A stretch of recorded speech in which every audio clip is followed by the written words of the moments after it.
یسوع بابرکت نام میں آپ سب کو میری طرف سے سلام۔ خدا کے زندہ کلام میں سے ہمارے لیے آج کا پیغام امثال کی کتاب اس کا 16 باب اس کی 13 آیت، فلپیوں 4 باب اور اس کی 32 آیت لکھا ہے، یسوع نے کہا تم سچائی سے واقف ہو اور سچائی تمہیں آزاد کرائے گی۔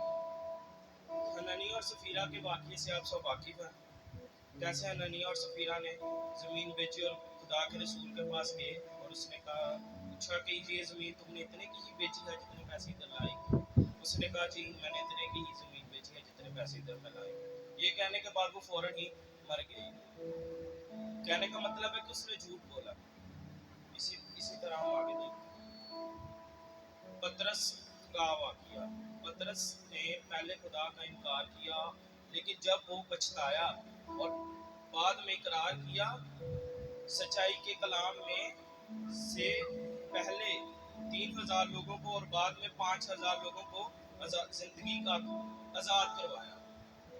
اسی طرح ہمیں سچائی کے کلام کی تلاش کرنی چاہیے۔ آمین۔ خدا کے زندہ پاک کلام کو پڑھے اور سنے جانے پر آپ سے